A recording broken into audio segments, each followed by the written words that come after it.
জানিয়ে দিব সর্বশেষ আপডেট আন্তর্জাতিক সংবাদ। সংবাদের শুরুতেই প্রধান প্রধান শিরোনাম। অভিজ্ঞতাহীন সামরিক সচিবকে মোসাদের দায়িত্ব দিলেন নেতানিয়াহু। মুখোমুখি চীন ও জাপানের যুদ্ধবিমান, রাডার লক নিয়ে তীব্র উত্তেজনা। যুক্তরাষ্ট্র থেকে ফেরত পাঠানো হচ্ছে আরও ৫০ ইরানিকে। ১১,০০০-এর বেশি বিদেশিকে ফেরত পাঠাল সৌদি আরব। বাবরি মসজিদের ভিত্তিপ্রস্তর স্থাপনকে কেন্দ্র করে পাল্টা কর্মসূচি সনাতনী সংগঠনগুলোর। ইসরায়েল পুরোপুরি গাজা থেকে না সরলে প্রকৃত যুদ্ধবিরতি সম্ভব নয়, কাতারের প্রধানমন্ত্রী। এতক্ষণ শুনছিলেন সংবাদ শিরোনাম, এখন শুনবেন বিস্তারিত। ইসরায়েলি গোয়েন্দা সংস্থা মোসাদের নতুন প্রধান হিসেবে মেজর জেনারেল রোমান গফম্যানকে মনোনীত করেছেন দেশটির প্রধানমন্ত্রী বেঞ্জামিন নেতানিয়াহু। পূর্বে গোয়েন্দা অভিজ্ঞতা না থাকা মেজর রোমান ২০২৪ সালের এপ্রিল থেকে নেতানিয়াহুর ব্যক্তিগত সামরিক সচিব হিসেবে দায়িত্ব পালন করেছেন। জানা গেছে, বর্তমান মোসাদ প্রধান ডেভিড বার্নিয়ার ৫ বছরের মেয়াদ শেষ হবে ২০২৬ সালের জুনে। তার স্থানাভিষিক্ত হবেন মেজর জেনারেল রোমান গফম্যান। ১৯৭৬ সালে বেলারুশে জন্ম নেওয়া গফম্যান মাত্র ১৪ বছর বয়সে ইসরায়েলে অভিবাসিত হন। ১৯৯৫ সালে তিনি ইসরায়েলি সেনাবাহিনীর সাঁজোয়া ইউনিটে যোগ দেন এবং দীর্ঘ সামরিক ক্যারিয়ারে বিভিন্ন গুরুত্বপূর্ণ দায়িত্ব পালন করেন। হামাসের ২০২৩ সালের ৭ অক্টোবরের আক্রমণের পর শুরু হওয়া গাজা যুদ্ধের শুরুতে তিনি জাতীয় পদাতিক প্রশিক্ষণ কেন্দ্রের কমান্ডার ছিলেন। সেদিন স্ডেরোতে হামাস যোদ্ধাদের সঙ্গে সংঘর্ষে তিনি গুরুতর আহতও হয়েছিলেন। এর আগেও নেতানিয়াহু ধর্মীয় জায়নবাদী ঘরানার সামরিক নেতা ডেভিড জিনিকে শিন বেতের প্রধান হিসেবে নিয়োগ দিয়ে বিতর্ক সৃষ্টি করেছিলেন। এবারও তিনি তার ঘনিষ্ঠ ব্যক্তিকে মোসাদের মতো গুরুত্বপূর্ণ সংস্থার নেতৃত্বে এনেছেন। ইসরায়েলি সংবাদমাধ্যম হারেটসের কলামনিস্ট উরি মিসগাভ এই নিয়োগের তীব্র সমালোচনা করে বলেছেন, গফম্যান মোসাদ পরিচালনার জন্য অনুপযুক্ত, কারণ তার গোয়েন্দা অভিজ্ঞতা নেই। তার মতে জিনির মতোই গফম্যানের নিয়োগের প্রধান কারণ নেতানিয়াহুর প্রতি তার আনুগত্য। জাপানের ওকিনাওয়া মূল দ্বীপের দক্ষিণ পূর্বে দেশটির যুদ্ধবিমানগুলোর দিকে রাডার লক করেছে চীনা সামরিক বিমান। এ ঘটনায় দুই দেশের মধ্যে সম্পর্কের অবনতির পাশাপাশি তীব্র উত্তেজনার সৃষ্টি হয়েছে। রবিবার ৭ ডিসেম্বর জাপানের প্রতিরক্ষা মন্ত্রণালয় এমন তথ্য জানিয়েছে। জাপানের প্রতিরক্ষা মন্ত্রণালয়ের তথ্যমতে শনিবার ৬ ডিসেম্বর চীনের জে-১৫ যুদ্ধবিমান দুবার জাপানি যুদ্ধবিমান F-১৫ জেটের দিকে ফায়ার কন্ট্রোল রাডার নির্দেশ করে, তবে এতে কোনো ক্ষয়ক্ষতি বা হতাহতের ঘটনা ঘটেনি। রাডার লক মূলত একটি প্রযুক্তিগত ব্যবস্থা। এর মাধ্যমে কোনো রাডার সিস্টেম নির্দিষ্ট একটি লক্ষ্যবস্তুকে নির্দিষ্ট করে সেটার গতি, দিক ও অবস্থান নিরবিচ্ছিন্নভাবে অনুসরণ করতে থাকে। এই সিস্টেমকে যে কোনো সম্ভাব্য হামলার পূর্ব সংকেত হিসেবে বিবেচনা করা হয়। অন্যদিকে চীনের পিপলস লিবারেশন আর্মি নৌবাহিনীর মুখপত্র ওয়াং শুয়েমেং দাবি করেছেন, লিয়াওনিং বহর মিয়াকো প্রণালীর পূর্ব দিকে নিয়মিত প্রশিক্ষণ পরিচালনা করছিল। এই সময় জাপানের সামরিক বিমানগুলো পিএল-এর প্রশিক্ষণ এলাকার খুব কাছে এসে চীনা ফাইটার জেটগুলোকে হয়রানি করেছে এবং চীনের স্বাভাবিক মহড়ায় গুরুতর বিঘ্ন ঘটিয়েছে। এর আগে গত নভেম্বর মাসে জাপানের প্রধানমন্ত্রী তাকাইচি মন্তব্য করেছিলেন যে তাইওয়ানে চীন হামলা করলে তা জাপানের জন্য অস্তিত্ব হানিকর পরিস্থিতি সৃষ্টি করতে পারে এবং টোকিও তখন সমষ্টিগত আত্মরক্ষার অধিকার প্রয়োগ করতে পারবে। তার এই মন্তব্যে বেইজিং টোকিও উত্তেজনা বেড়ে যায়। চীন ওই মন্তব্যের তীব্র নিন্দা জানিয়ে চীনা নাগরিকদের জাপানে ভ্রমণ থেকে বিরত থাকতে নির্দেশ দিয়েছিল। এছাড়া জাপান থেকে সামুদ্রিক খাদ্য আমদানি স্থগিত করে এবং জাপান দক্ষিণ কোরিয়ার সঙ্গে নির্ধারিত ত্রিপক্ষীয় মন্ত্রীদের বৈঠকও স্থগিত করে। যুক্তরাষ্ট্রে প্রেসিডেন্ট ডোনাল্ড ট্রাম্পের অভিবাসন দমন নীতির কারণে ৫০ জনের বেশি ইরানি নাগরিক দেশে ফিরছেন। ইরানের পররাষ্ট্র মন্ত্রণালয়ের মুখপত্র ইসমাইল বাকাই জানিয়েছেন, আগামী কয়েকদিনের মধ্যে প্রায় ৫০ থেকে ৫৫ জন ইরানি দেশে ফিরবেন। সাম্প্রতিক মাসগুলোতে এটি দ্বিতীয় দল যারা যুক্তরাষ্ট্র থেকে ফিরে আসছেন। সিএনএনের প্রতিবেদন অনুযায়ী দলটি রোববার কুয়েতে যাত্রাবিরতির পর ইরানে পৌঁছানোর কথা।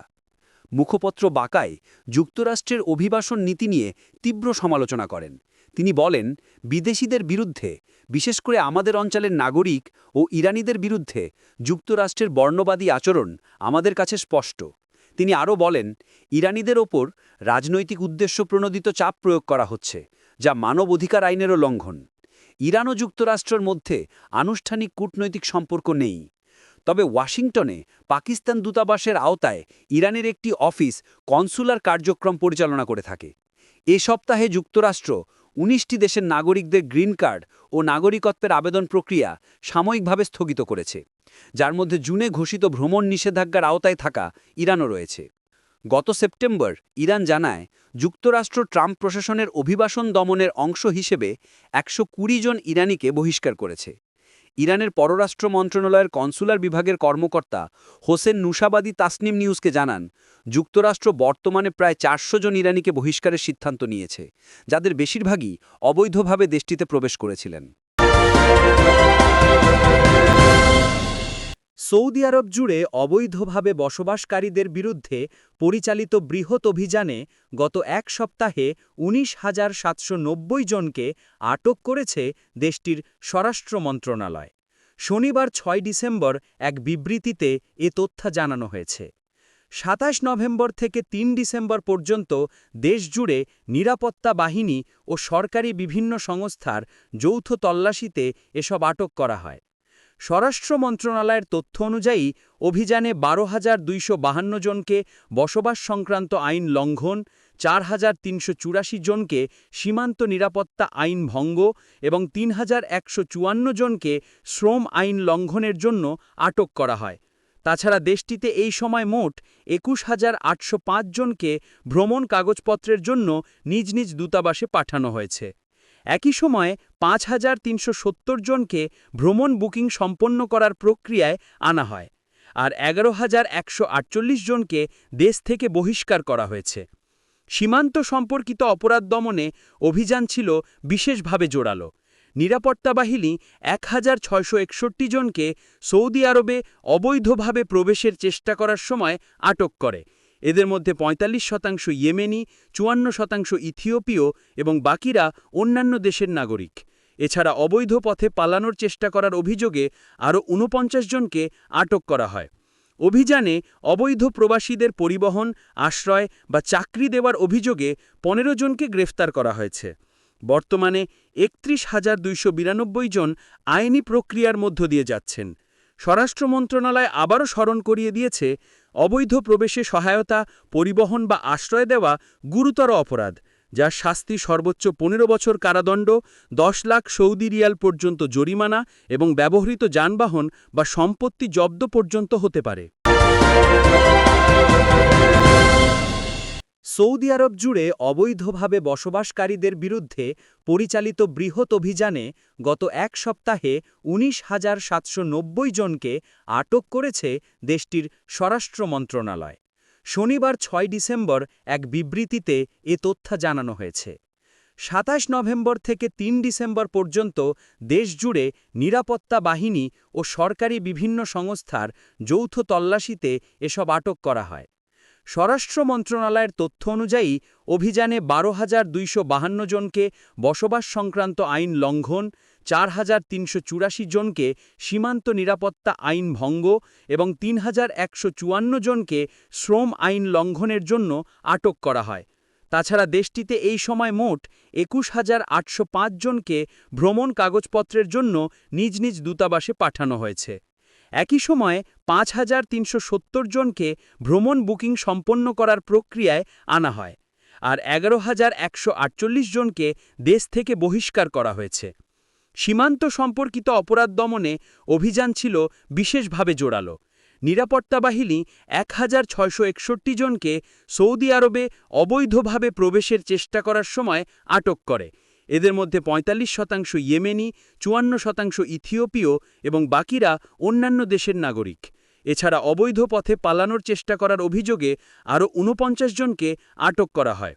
অভিযানে অবৈধ প্রবাসীদের পরিবহন, আশ্রয় বা চাকরি দেওয়ার অভিযোগে ১৫ জনকে গ্রেফতার করা হয়েছে।